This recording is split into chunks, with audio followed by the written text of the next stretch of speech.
नहीं माँ, तुम क्यों मेरा यकीन नहीं करती? ये सब कुछ जो हो रहा है उसकी कसूरवार मैं नहीं हूँ। आप क्यों मुझे बार बार यकीन दिलाती हैं? आपको आपकी ऐश भरी जिंदगी मुबारक हो। ईद बकरीद पर भी आपने कभी नए कपड़े नहीं बनवाए थे। अब कैजुअल ड्रेस भी 20-20 हजार का बन रहा है आपके लिए। नहीं माँ, तुम जानती हो मुझे इन चीजों की कभी ना आरज़ू थी ना तमन्ना।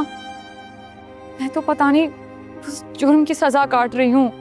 अब भी वक्त है आप इनकार कर दें। नहीं माँ, मैं इसीलिए घर छोड़कर गई थी, पर ये बाहर की दुनिया इतनी भयानक है कि क्या समझाऊं तुम्हें।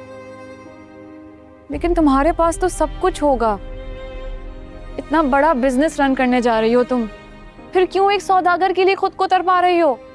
वजह सौदागर की दौलत नहीं, मेरी मोहब्बत है। आप तो इस आग में जली है ना, आपको तो एहसास है ना कि जलन कैसी होती है।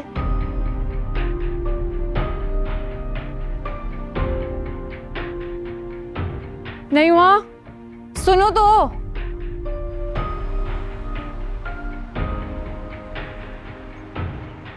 आप यहाँ? सवाल तो ये है कि तुम यहाँ कैसे? पार्लर में होना चाहिए तुम इस वक्त। आपकी शादी के हंगामे खड़े हो गए हैं। आंटी कभी डिजाइनर्स भेज रही हैं तो कभी ज्वेलर्स। आप ही को तो कोई इंटरेस्ट है नहीं, तो सब काम मुझे ही करना पड़ रहा है। इनको हंगामे नहीं कहते हैं, ये चीज़ें नॉर्मल होती हैं। बट वैसे एक्सपेक्टेड था। आनिया जैसी सादा और मासूम औरत को कहाँ शौक इन चीज़ों का। कहाँ है वैसे? काफ़ी टाइम से उसको कॉल कर रहा हूँ। आप उन्हें कॉल कर रहे थे क्या? मुसलसल कॉल पे कॉल किए, सोचा उसको हाँ कहने पे मुबारकबाद ही दे दूँ। शायद इसीलिए खींचे चले आए हैं।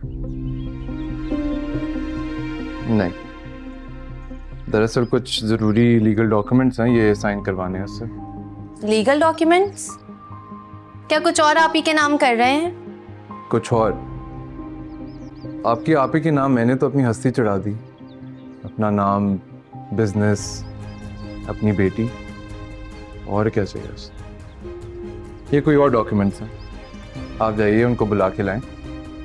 मैं तब तक अंकल और आंटी से डिस्कस करता हूँ। ये कैसी दस्तावेज है मेरे लिए?